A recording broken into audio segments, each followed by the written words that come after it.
You can find the product featured in today's video and so much more at Dan's Dinosaurs. Follow the link in the description below to peruse his expansive selection of all things dinosaur model and figure related. Should you choose to order anything from his site, feel free to mention in the comment box at checkout that your friend Killer Shrew Fan sent you. Now, on to the review.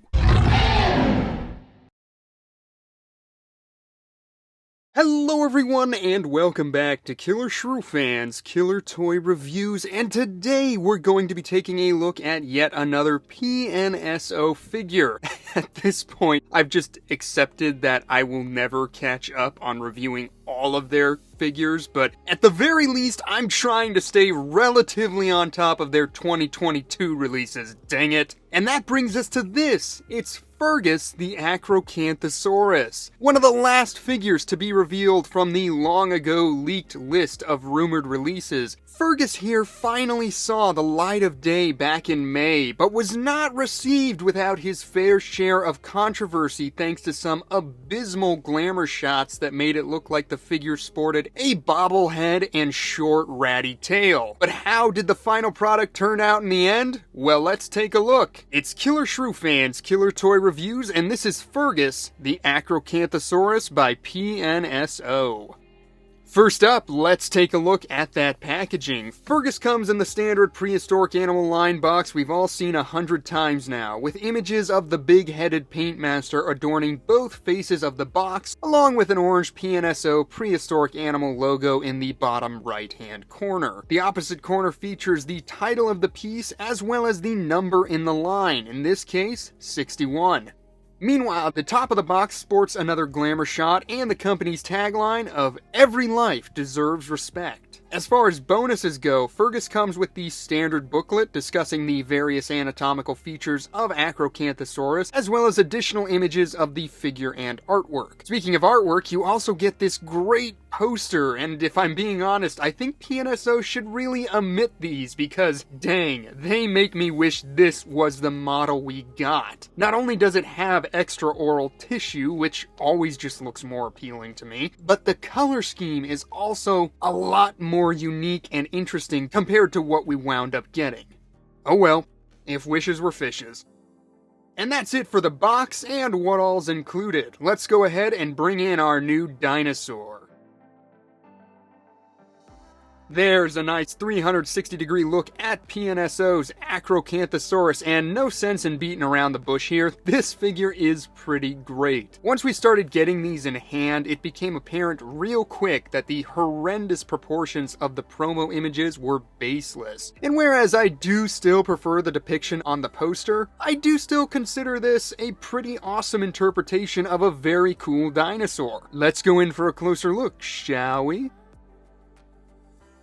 So starting at the head of this figure, I'm pleased to say that unlike the promo images which gave Fergus an elongated snout, the figure itself sports a shorter and deeper skull, much more in line with what we expect to see from Acrocanthosaurus. The subtle bell curve between the maxilla and jugal, as well as the rapidly tapered dentary, have been captured in the sculpt here, along with other defining features like the low lacrimal crests framing the large antorbital fenestra. Even if it's still not 100%, it's certainly well within the ballpark for my liking. Like almost all of PNSO's theropods, Fergus has been given the lipless treatment, with the dentition jutting straight out along the oral margin. For what it's worth, they don't seem as long or dangly as some of PNSO's other chompers, and they are well painted in an off-white with stained roots. Still, I would just prefer PNSO to switch back to lips. I just find that a much more natural look. But speaking on the oral margin, you can see larger feature scales adorning the snout of the animal before giving way to smaller scales across the rest of the face. The jaw is articulated and opens to reveal a light pink interior. The roof of the mouth features the usual nasal openings in the palate, and the throat has been sculpted with that nice deep look. Then of course you've got the smooth tongue resting in the lower mandible, I will say the paint does feel a bit simplistic in here in comparison to what we've seen in figures past, but it's not necessarily bad by any means. So that's the head of this figure. Not only does it succeed at capturing the likeness of Acrocanthosaurus, but the usual level of detail we've come to know and love from PNSO is also present in spades. Moving down the body, you can see all these fine skin folds forming in the slight curve of the neck and above the movement of the shoulders. All of this has then been covered in the fine sandpaper scale detail with larger statement scales sprinkled across the neck, flank, legs, and tail of the animal. You've also got more areas of bunching skin as the right leg pushes up against the swell of the torso. Meanwhile, the bracing leg results in the skin stretching away from the body, while folds of skin form at the base of the tail on both sides. A once-over of the underbelly shows the skin gathering along the bottom of the neck just above the pectorals there. The stomach is then covered in fine wrinkles and smaller scales, and once you hit the tail, you can see the cloaca opening along with ridges of bunched up skin. As far as the arms go, they're appropriately short for a Carcharodontosaurid, and the subtle muscle tones and skin folds around the joints are nicely done. I also like the gradient of color along the hands and claws there. The legs are incredibly robust, with nice muscle tones in the thighs adorned by sagging skin as we feed down into the bulging calves and thick ankles. The feet themselves are very well proportioned and seem to eschew the plate scaling motif in favor of gathering folds of skin forming beneath the weight of the animal. When it comes to the overall proportions of the figure, one thing I love about it is just how filled out it appears. Part of that may come from the high neural spines giving Fergus a very deep look from the sides, but there's also just a healthy amount of muscle and fat in general, which helps give him an overall stocky appearance. Now, I mentioned how the promotional images made the tail look a little short, and yeah, whereas I still hold it is much better in person, maybe it could stand to be just a hair longer. But what can you do? The pose of the figure is simple yet effective. Fergus is captured mid-stride with his head angled slightly downward. With the mouth open, it looks almost as though he's springing from ambush, while a more relaxed position of the jaw gives him a patrolling appearance. Before we get to the paint, we have to talk about Acrocanthosaurus' most defining feature, the teeth. I'm kidding, it's the spine. Now, there's been plenty of debate regarding how longer spines in dinosaurs like Spinosaurus, Tyrannosaurus, and of course Acrocanthosaurus should be reconstructed, with arguments ranging from sails to fatty humps akin to modern-day bison. Now, whereas sails have been the go-to depiction for animals like, say, Dimetrodon, the fact is that spines of such creatures are very different from what we see in the dinosaurs, being much more spindly in nature. Animals like Acrocanthosaurus have spines that do appear more in line with that of bison, which serve as the support of large muscle attachment points in the animal. The problem with that is that unlike bison, whose enlarged neural spines taper rapidly past the shoulder, the neural spines of these dinosaurs seems to be more uniform in length and taper much more gradually, which sort of takes the legs out from under the whole bison comparison. That's why I tend to find myself drawn to the ridge depiction. A little more than a thin sail,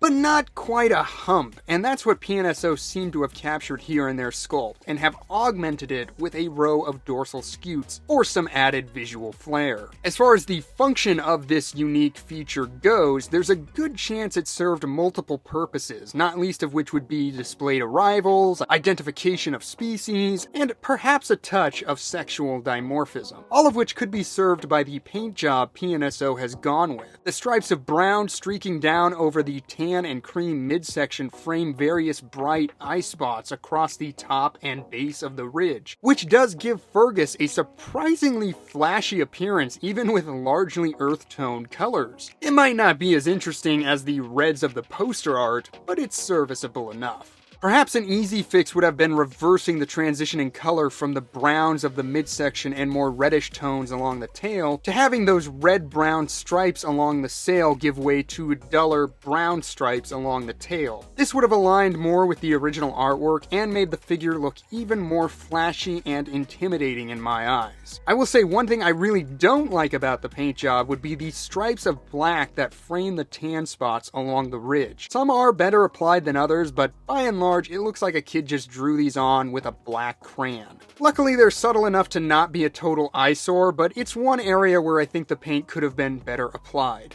I will give credit to the application along the spikes and how it matches the corresponding color of the body underneath. That's a small detail, but one I do appreciate. Time for some measurements. In a straight measurement from tip of tail to tip of snout, Fergus comes in at around 12.5 inches or roughly 32.5 centimeters.